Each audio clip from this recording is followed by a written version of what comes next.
Okay, welcome to Tuesday's No Holds Barred meeting, Zoom meeting. And the topic for tonight is going to be what is mental health first aid stroke, what is a mental health first aider. Have to excuse me, any technical difficulties here. So we're going to start off like we do normally with a reading. And I had a look for one earlier today. And I think this one's quite apt really, which is, I mean, we was having a chat earlier, weren't we, about what it means to be a mental health first aid, and a lot of it I think is really about just being able to ask that question, are you okay? Like I think as we sort of teach in the classes, you're not there to solve the problem, you're just there to release the valve essentially. Yeah. We've been there to listen, ain't man? Yeah. And listen to, not to reply or to fix, just to understand, man. And go, all right, I get where you're coming from, man. Get it? Yeah. You know what I mean? And just let them go for it. That's what it's all about. We're all too busy trying to fix a problem. Mate, it's too much of a big thing. And that's not what it is, mate. And I don't really think that when people come to you, they necessarily, not that they don't want you to fix the problem, but they don't expect you to be able to fix the problem because Yeah. it sort of discounts it a little bit, doesn't it? Yeah. But what I'm saying is that is because most people, when we have a conversation, we're not listening to understand. We're not listening to listen. We're listening to reply, aren't we? Usually, Yeah. and that's what happens. And then that's what, like, as a human, we try and fix it automatically. I've just tried that. Let's do this instead of like, nah, just chilling out, just listening. And going, okay, I'm getting it. You know, and I Yeah. think that's where it comes from. It's not to fix it on purpose. I think we just, but when we're having a conversation, how many times are we just there trying to reply to everything and trying to get your bit in? You know what I mean? You know, if someone's talking and you go, "Ah, it's my turn now." And say it's not about you. Just chill. Let let them just talk, man. Yeah. Because a lot of the time, that's all it is, ain't it?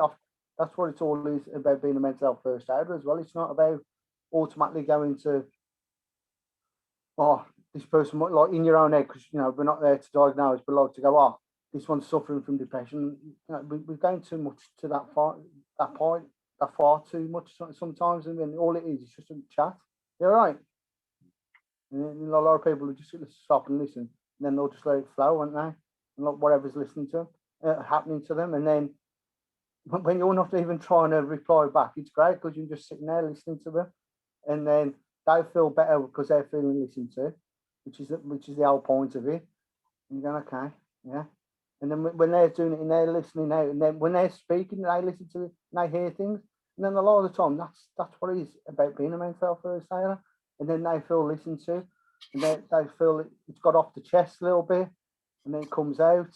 And that's what I find of it about it all. It's about us just having a chat. And that, want to chat? Let's have a chat, man. Do you know what? It's a hard skill to learn, and even when you're talking, then I'm thinking about, oh yeah, and I want to say this, and I want to say that, and I want to do this and all that.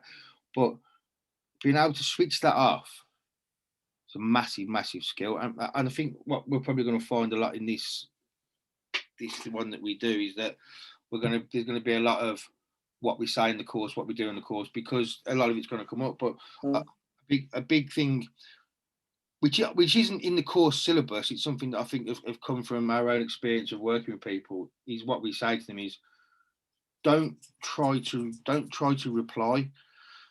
Wait, have that bit of silence, let that happen. Don't be scared of the silence. And you know, when you say to somebody, are you okay? Listen to what they say and hear and hear it. And even if you sort of go in even the last bit I'm talking, you can miss the most important part of what they're saying because they can tell you what's going on, and then you jump in. And then the worst thing is sort of somebody thinks is they're not listening to me. You know, they can't be listening because I hadn't even finished what I'd said. So sometimes the magic formula to being a mental health first aider, I think, and actually doing it rather than just learning it from the screen is just shutting up and shutting them that and opening them.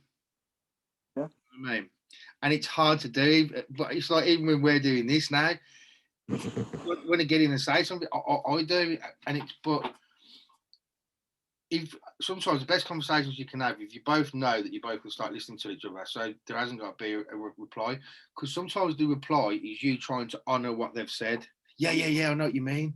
Yeah, that happened to me. Yeah, well, you know, that do this, yeah, do that. When really it's just like, okay.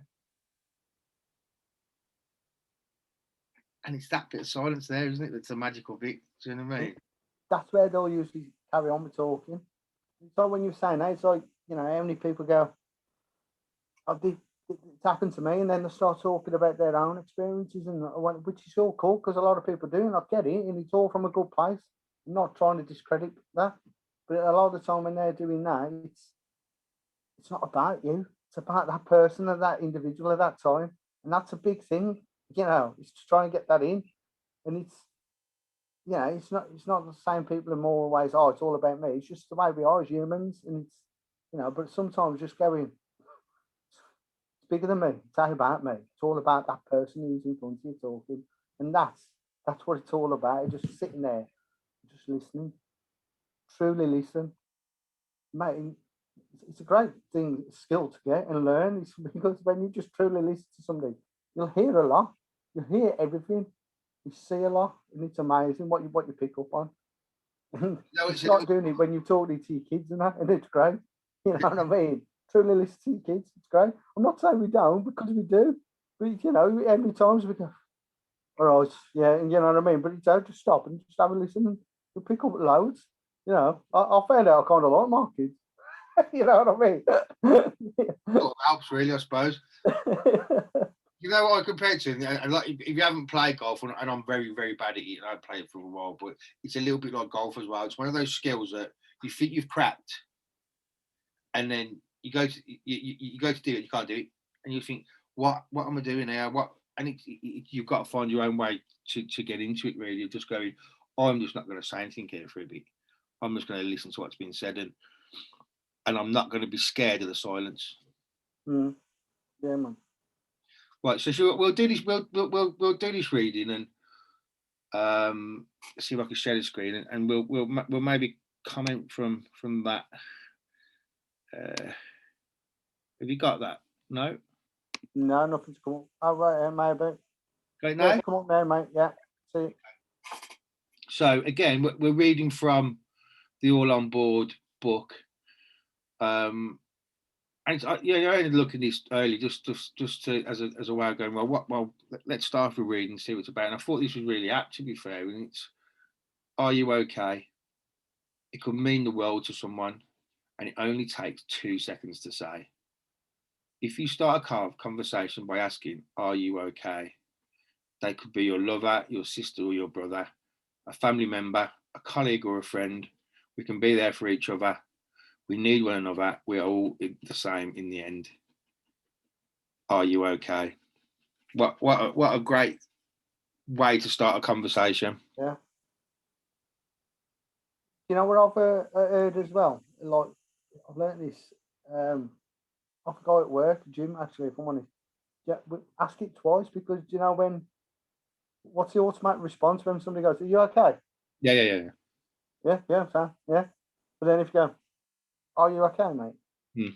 And then it usually gets them to stop and have a think. Yeah. Usually, and that's pretty cool. But it is, "Are you okay, mate?" And I get that because how many times do we say it automatically? We do, don't we? Yeah, I'm all right. I'm all right. Yeah, because you don't really want to. A lot of people don't. It's hard to know the right time to do it and that sort of stuff, isn't it? But yeah, I thought it was a really, if nothing, a nice reading. This is nice. It's good as well. Like, you to everybody, you know me. I talk to anybody, don't I? And I, you know, how many times have I done it down London and that? But where people don't talk to anybody, you don't say hello to people down London. I do, but you know, it's just how many conversations we have with people. All right, some people ignore me, but how many conversations we have with people? It's mainly me, though, isn't it? Yeah, no, it's true, though, isn't it? Just by saying, all right, mate, have a chat, man. I think it shocks them. I think that's why they start talking, especially down London. You know what I mean? Yeah. Yeah. Yeah, I think I saw some comedy sketch before, and it's somebody doing the news, and it's come on, and there's a woman going, today somebody spoke to each other on the tube. Somebody said that. I've seen it. It's probably someone like me. So going back to obviously where we were and what obviously the aim of what we're trying to do. If somebody said to you, okay, so what's a mental health first aider? What would be your reply? Be somebody who's there to listen, not like I said earlier, not to fix, man, not to try and take over, just to understand and go, okay, I get you. And when it is something that's even more serious than just having that little chat, then okay, I get you. And like you're not counsellors and you're not this, you're not therapists, but you get it. You go, okay, you contain it, and then we give it to the professionals, man. And it's just been it's making it more. Get rid of that stigma and discrimination, especially in the construction industry, but in anything really. It's just talking about it because a lot of it is just words, ain't it? A lot, and like I know, like we're all better and mental health's everywhere, and like we should be able to talk about, it, but we still don't, do we? And I think mental health first aiders can break down that stigma and discrimination. Just saying, oh, I'm here to talk, man. Let's just have that chat. That's what I find for me. Yeah.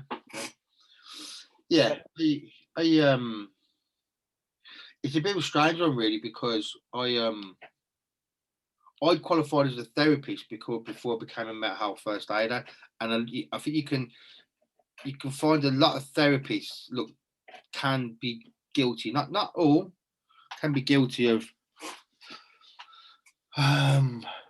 looking down on mental health first aiders a little bit, and I sort of understand parts of it because they think, well, you're not qualified to deal with this, you're not qualified to deal with that, and I get that, and that's something you've got to push forward on the course, isn't it? Just because you do this course, this 2-day course, you're not qualified to diagnose.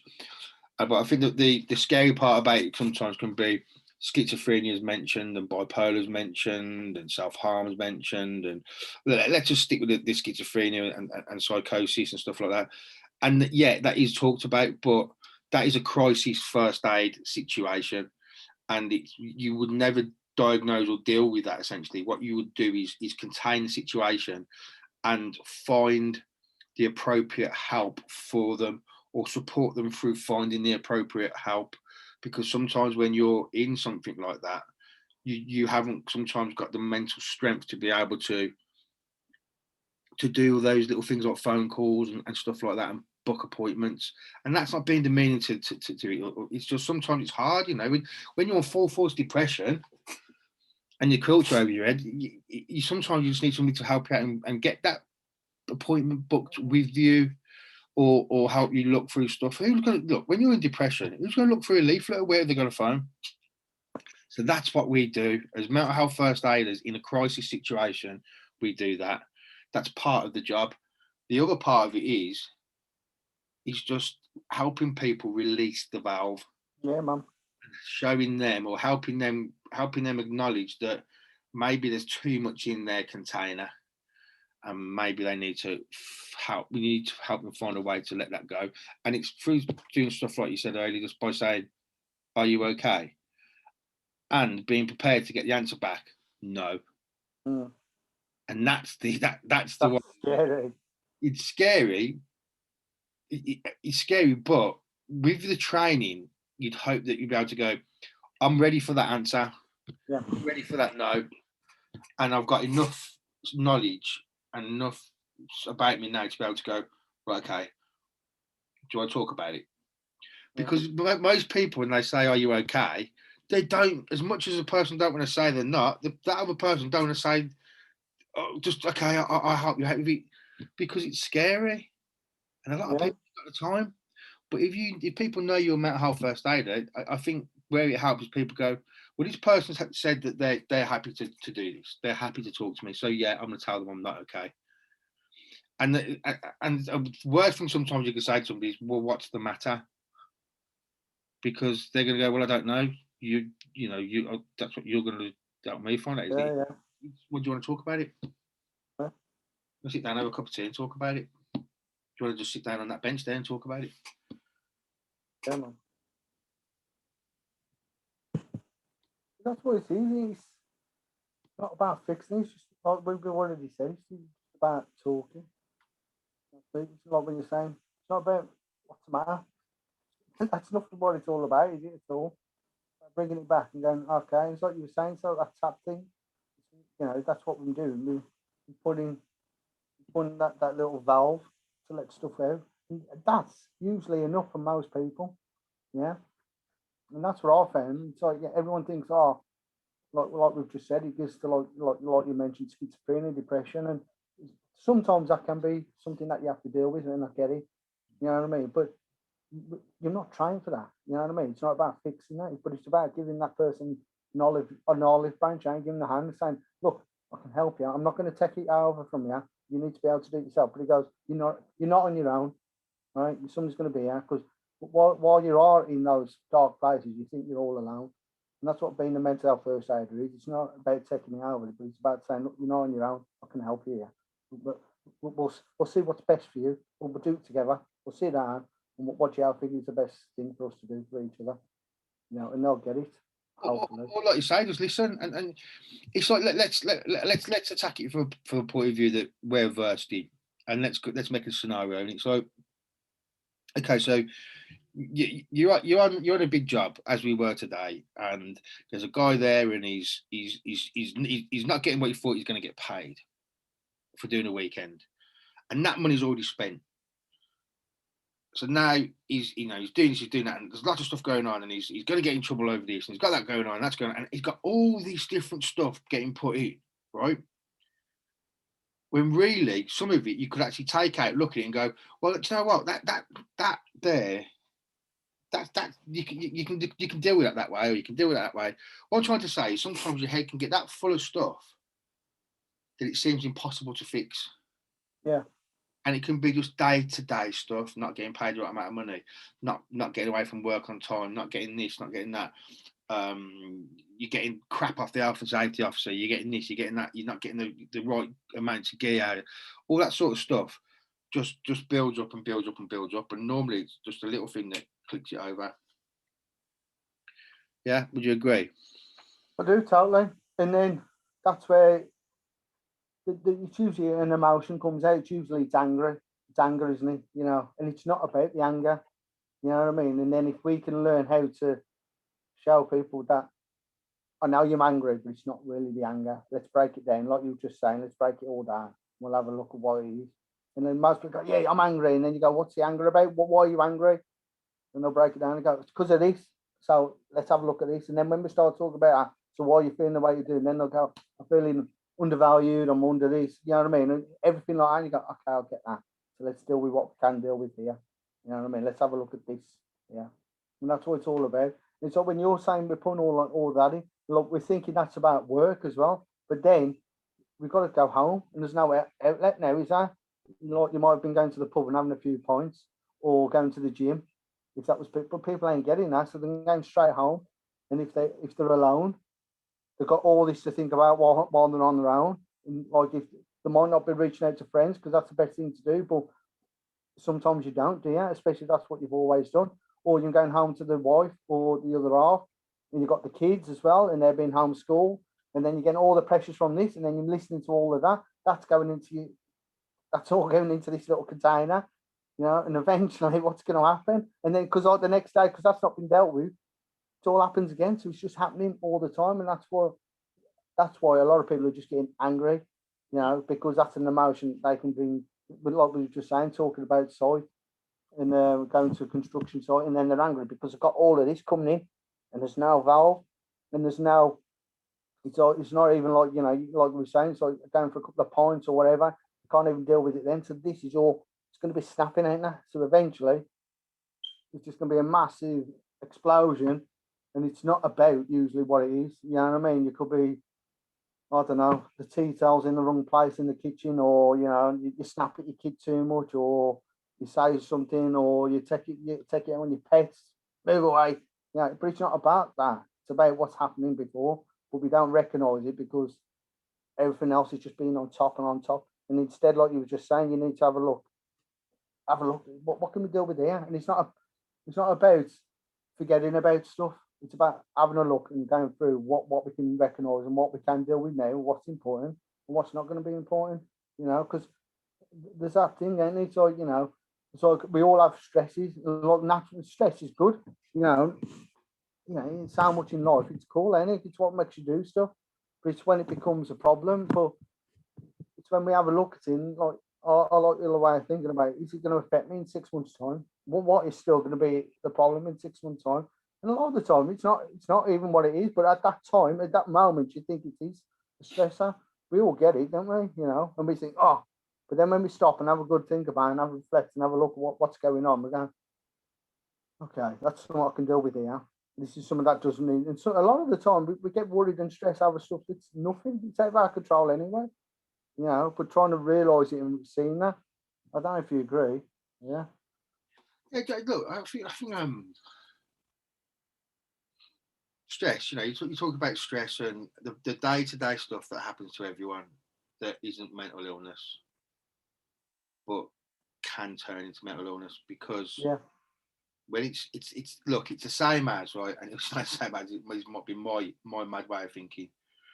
You get a cut on your arm and you don't acknowledge it, you don't clean it, you don't look after it, you don't give it what it needs, i.e., antiseptic cream, that sort of stuff, and you just leave it and leave it and leave it because you haven't got time to deal with it, and it gets worse and it gets worse and it gets worse, and then it gets infected, right, and then it starts to make you really poorly. Now, sometimes that's the best way to explain for me. If you don't look after, let's not even go to mental health. Let's just say if you don't look after your day-to-day stress, your day-to-day stuff that's going on, and you bury it, and you don't look after it, and you don't give it the attention that it deserves, and we're all guilty of it. I'm guilty of it. You're guilty of it. We all are. Where we don't go, I need to clean that wound, or I need to acknowledge that I've got that's something they doing there. I need to go to doctors because it's like last year when we was allowed out, I think I'd be cutting my little nail or something, right? And we was due to go to Euro Disney. I was cutting my little nail on my little toe, and I went too deep. Anyway, something's happened, and I've cut into it. Right now, me being me, I go to the doctors. I'll be right. That'll clear up, all that sort of stuff, right? And it's getting worse. It's getting worse to the point where I can't really walk on it. And I'm thinking, I've got to go to Euro Disney next couple of days and get this sorted out. Now, if I weren't be going to Euro Disney, I probably still would have left it. I just thought, I've got to go and get this done because otherwise I'm not going to be able to do that. And I went to a walking centre on a Sunday morning and we was going on like a Tuesday. And he said it's infected. It's a good job you come in because it would have poisoned your blood in the end. I don't understand biology. And I took some antibiotics, and even when I got to Euro Disney, it was still painful. Where I'm trying to get to is, if I wouldn't have gone, right, I've got to go to the doctors and get it sorted out because I need to be able to do that, and I would have left it, it would have knocked me on my back in the end. I wouldn't have been able to do anything. I wouldn't be able to get to work. Then what comes from that? You can't earn your money.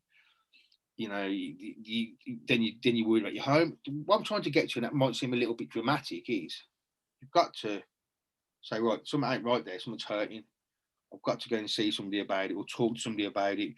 And your antiseptic might be talking to somebody about it or finding a way to relieve the stress. Yeah, to get It's just sometimes you've got to treat stress and stuff like that as an injury. Yeah.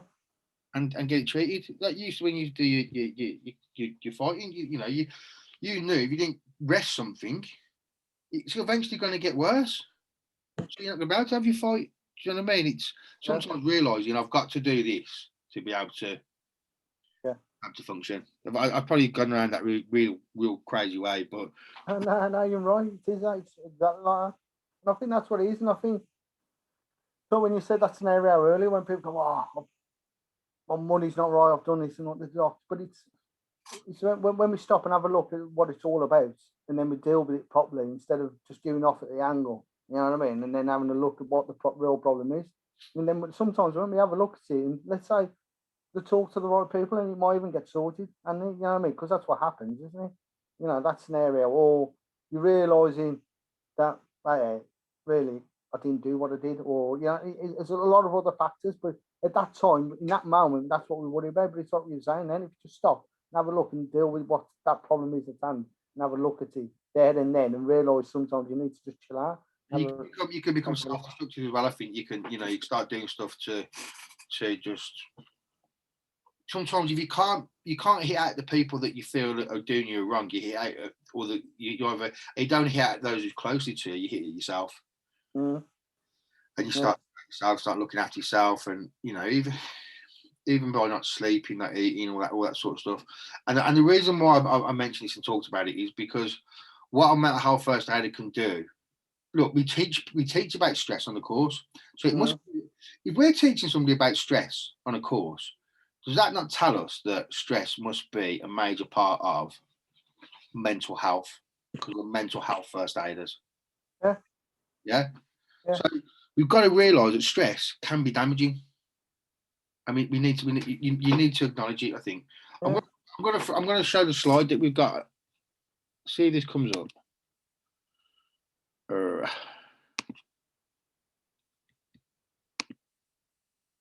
That come up? Yeah, mate. Do you want to explain what that's about? Oh yeah. So this is your stress container. So what we've done here. So that's your saucy container. Now that can change on any different time, whatever you're feeling. Sometimes you wake up and you just feel you woke up and you got out of bed the wrong side or whatever. You know that feeling, don't we? So the size of that can change. Cursor on that, Matt? Sorry? Is the cursor on that or not? Yeah. The cursor's on it. Okay. So that's the size of it, like you're just saying. And the size of that can change daily. It's how you feel. Sometimes it can be massive, your container. Sometimes it can be smaller. It's depending on how it is on that particular day. So then what we have in is on the top bit there, we've got all the stress flowing in, like we were just talking about, your wages, your work, everything from work, and then you've got your family life, and then you've got everything else coming in there. Well, it's all with anything. What's going to happen when that keeps going in with any container? What's going to happen? You're going to overflow it. Yeah, so it overflows, and that's where, when it overflows, that's when we usually do. It's like bad coping mechanisms. It could be, instead of having 2 points a night, you're having like 10 points or whatever, because you're not dealing with it properly. So that's what happens, and that's where it's got the emotional snappings, because we don't know what we're doing there. It's our way of dealing with it, and sometimes that helps. You know what I mean? Let's be honest. It does help. It doesn't deal with what's been going on. So what we really need to do, instead of like throwing everything in and let it overflow, we need to sort of put a valve on or a tap. Yeah, and that's that bit there. And what happens then? That's where we can deal with it properly and in better ways. And a good way of dealing with any of all of this is just talking. People go, well, I don't want to talk because it's not going to fix anything, but it does. We talk about stuff. And I mean, talk like we was on about earlier, being listened to. When we talk about and be listened to, and it's not to fix, it's just to be understood. Go, okay, I get where you're coming from. I get this. I understand that. It's why. And like talking about it, it's a massive one. It's like usually you could say like, it's fitness, but that's really hard because people don't go to the gym, go for walks. Like, as soon as we say fitness as well, we automatically think, oh, we've got to be runners or you've got to be this. Why? Why is it got to be like that? Why can't we just go for a walk? You know what I mean? Walking's good. I love walking, having a go out for a walk and just having a look at the sky. And that's what happens. That helps. That helps a lot, And that's what I find helps with it all. And well, that's it really. That's the way how we can deal with the stress container. We've all got them. We all understand that stuff goes in. And obviously, if we don't put a tap on it, we're a better way to deal with stuff. It's going to overflow. And that's when we get angry and we get emotional snapping, like you're saying. And it could be over something silly. That's when that happens, But if we learn how to put a tap on it, a valve on to let it filter out so that we just talk about it, we can talk to anybody. It's not even got to be a mental health first aider. Just chatting about it, Talk to your mates if that's what you need, and that's the best way of dealing with stuff. I think it's a great part of the course, which is you get people to actually go. You go right. They've got a list and say, tell me what's in your stress container, and they'll write down financial problems, they'll write family problems, write this, they'll write that, and then you say, well, now start to put it into that container there. And some days you've got a container that size, sometimes you've got a container that size, depending on what else is going on in your life. Because if you're not dealing with the stuff in the background, your container gets smaller and smaller and smaller because it's getting more filled up. And it's a real simple exercise to do with someone who you can see is just not in the right place, and if you can get them to be, um, uh, uh, engaged enough with you and get them to actually do this, even put it down on a bit of paper is a great thing, because you can say, can you see you're putting all this stuff in, and then you see it coming over, and as simplistic as it's, and you go, what have you got as a tap? What tap have you got to be able to let this out at the right pace? Like you say, it could be playing the harp for someone. It doesn't matter. It's just about giving yourself some time sometimes, isn't it? And I found when I first was a delegate on the course and then taught this on the course that, and you know what, if I'm honest now, sometimes I should maybe practice what I preach, and I suppose you're the same, and maybe do a vulnerability exercise and look at what's in my container, because you can get some of that stuff out of the container. Some of the stuff needs to stay in there because it's worried. We've got worries about pandemics. You've got worries about our health. They need to stay in there, I suppose. They need to be acknowledged and not ignored. But some of the other stuff we can go, well, I can get rid of that. I can get rid of that, or okay, I'm gonna let the tap off. So then you start to see a way of actually getting it moving. We'd get rid of that bit, take the tap off on that bit. So I just think, and anybody going to listen to this, that if you want to email us or anything like that and ask us how this is done, then we're happy to let you know, or better off, come on the course. You know what's good about that as well, though, is it's like, when we do that on the course, and everyone starts putting in what's in their stress container, and 9 times out of 10, probably more than that, really, and it's 9.9 times out of 10, we start realising that we're all in the same kind of way, as in not in the same boat or the same storm. What I mean is, like, we have the same worries. We all worry about our job. We worry about finances, paying bills. We worry about our family. Yeah, this is going on, this pandemic. We worry about our, it's usually all the same kind of thing. And then when that happens, it makes us all as well realise we all have, even though it's from our point of view and our way of our view of the world, but it's about, I can relate to each other because that's what it's all about. Okay, all right, and so you're worried about the same things as me, really, which is understandable, ain't it? We're worried about the money, we're worried about that, and that's how it works, isn't it? Yeah. And that's what I love about it when we do it on the course, is that it's like a realisation that we're all weary on this, what's going on now. We're all in the same storm. We're not in the same boat, we're all in the same storm. That's what we've got to understand. And we can understand because we've all got the same problems in the storm that's going on. And that's in life, isn't it? Yeah, and that's where it all comes from, I think so. And look, this isn't us sitting here going, oh, we're all double well and blah, blah, blah. It's stuff like this that makes me think, look, well, maybe you should have a look at yourself, and because I think we'd all do well by doing that, by doing the exercise ourselves, I think. But yeah, I think so. I think we touched on quite a bit there. We touched on the what's it like to be a mental health first aid.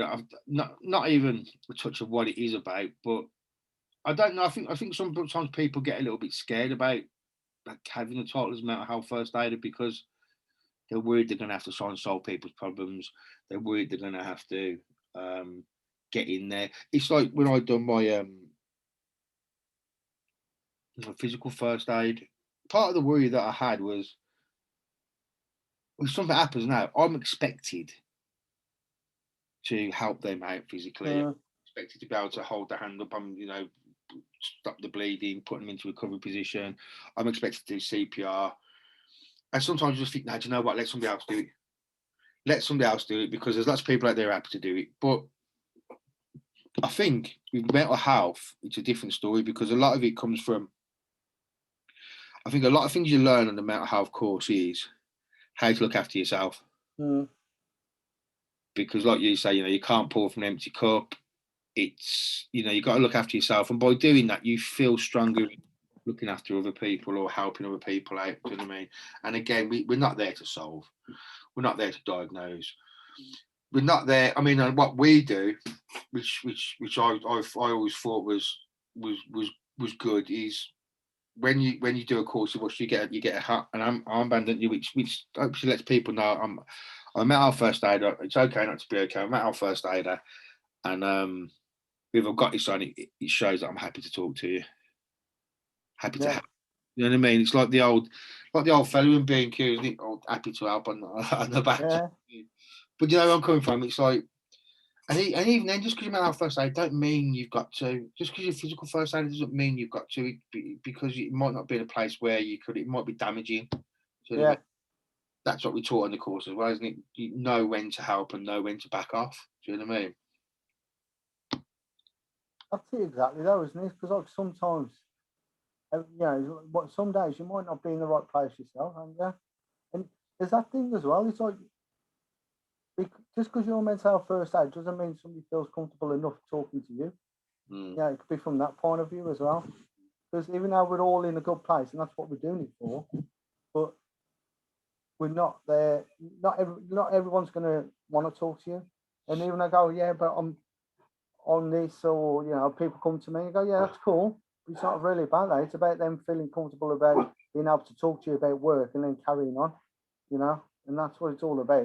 And some people just go, I talk to him because it might go this way or it might go that way, you know. I think that's how it works.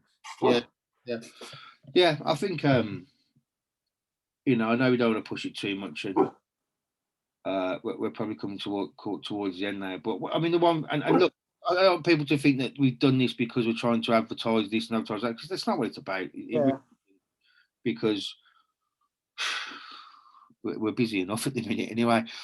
But it's just about sort of letting people know, because before I knew it, I wouldn't know what a mental health first aider is, and it's just look, a mental health first aider is somebody who, when they feel it's appropriate, are there to just help you, listen to you, provide you with a safe place and a safe place to talk, with a little bit of knowledge, and if it's beyond that, then they switch to crisis first aid, which is they help you find the appropriate care, and that's it. They help you find the appropriate support and care, and that's it.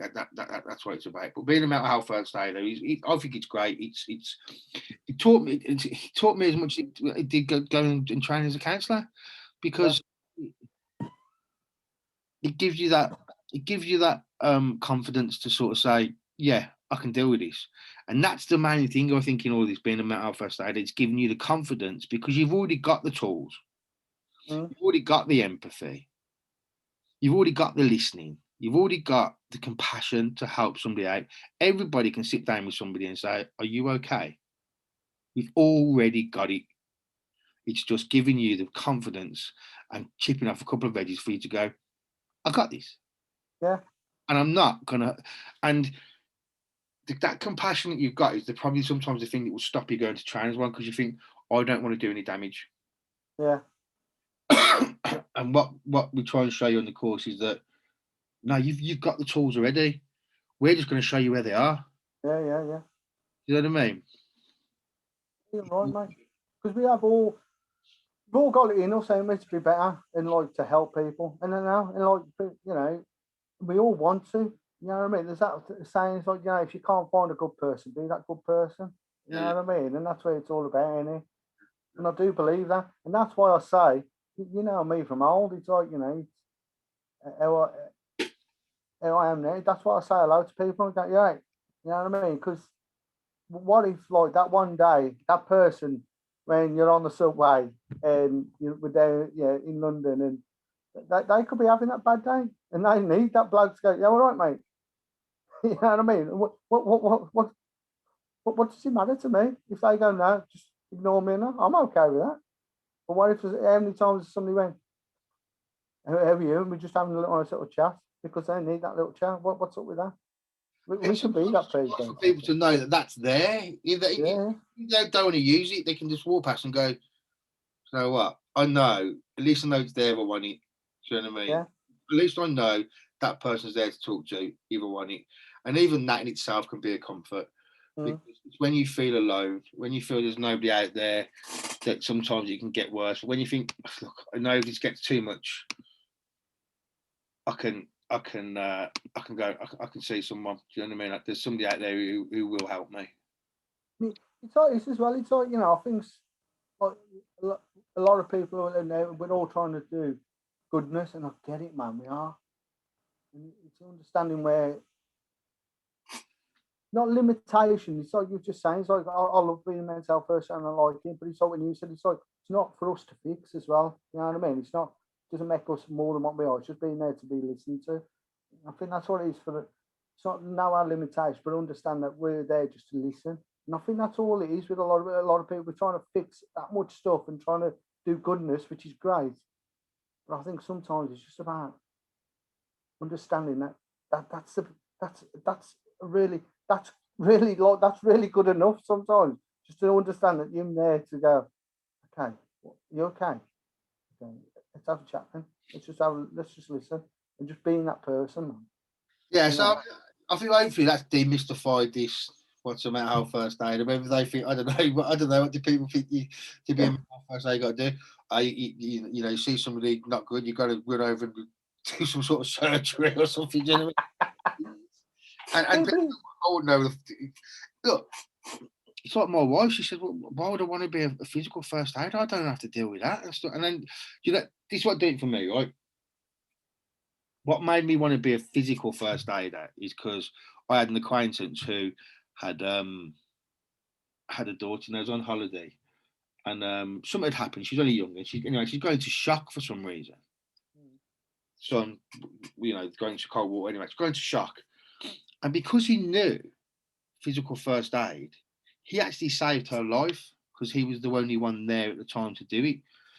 So I think when you consider mental health first aid as well, it's sometimes you might be the only one there who might be able to help this person, and it'd be good to have the skills just in case.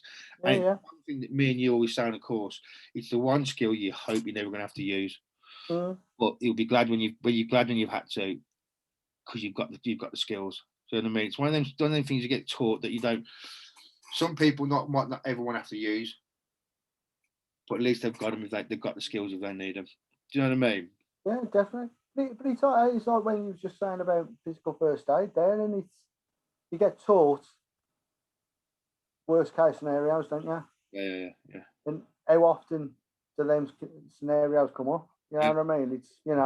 It's usually just hopefully a little cut or something. You know what I mean? Something like that. But like you're saying, it's best to have them skills just in case, isn't it? You know, Yeah. and just go, okay, yeah, and you feel better for it. You know, I know me being this isn't like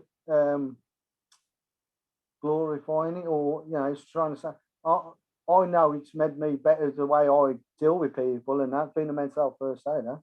I know it does. Like we could talk about construction and I know me from old and the way I was. Bit raggy, bit angry, normal scaffolder, and I know it's. I'm not saying it's changed the way I am because I am still me.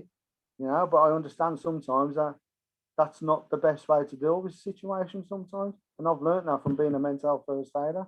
It's definitely helped me be a better version of myself. You know what I mean? That's what I was going to say there. Yeah. That's a better way to do it because I understand how to talk to people better and understanding that it's not about me. It's about we've got to understand it's about that whoever I'm talking to at that time. Yeah. I think it might be good for us to lose the last couple of minutes, I suppose, to sort of say that as well. That we've very much gone on in the pandemic.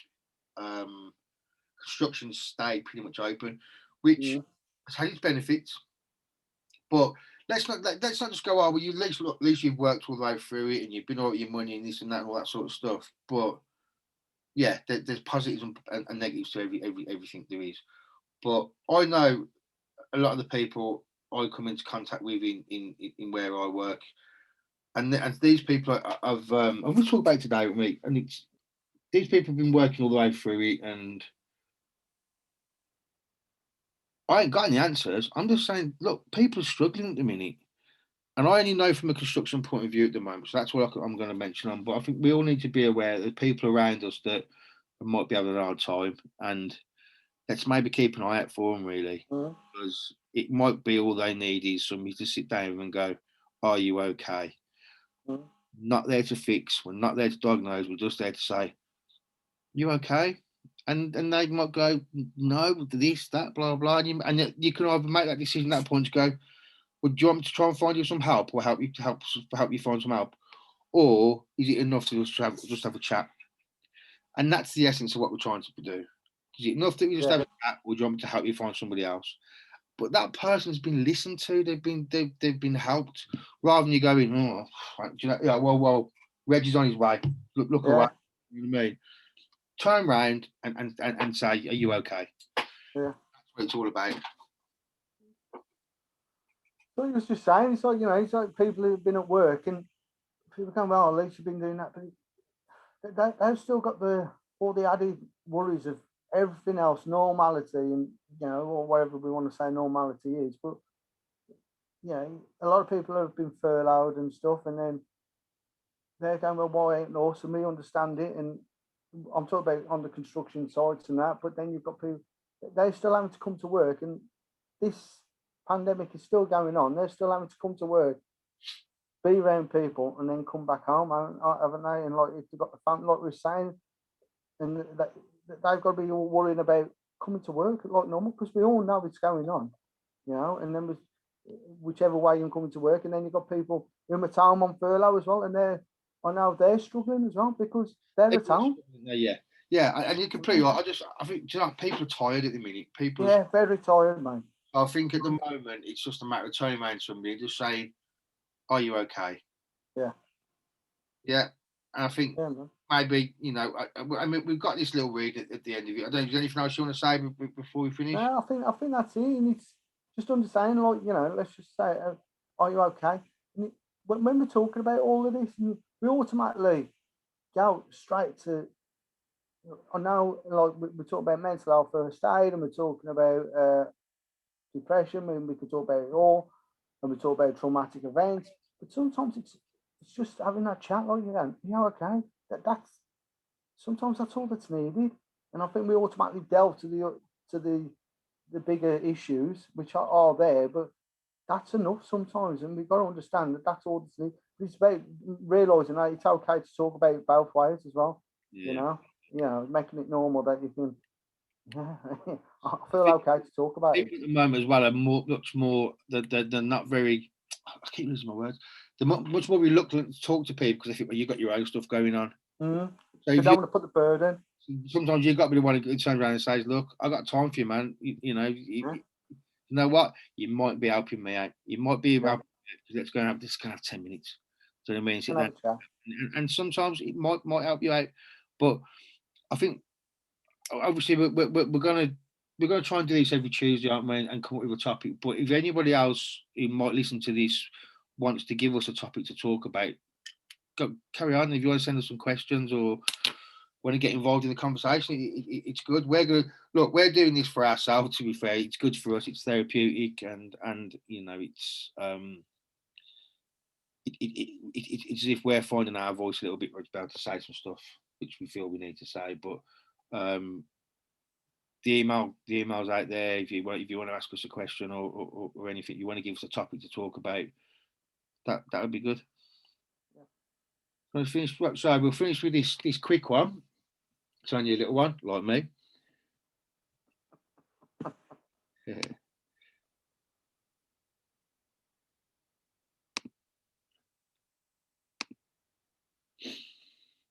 If someone asks if you are all right, but you feel half left today, it's quite all right to feel right, not feel right, and okay not to be okay. Okay? Yeah. I like that. That's what it's all about, Annie. That's what it says on our wristband. It's okay to not be okay. And just realising that it is okay, man. It's okay to voice it as well. Yeah. And talk about it. Yeah. Brilliant. Well, look, I've had a good time. I'll speak to you soon.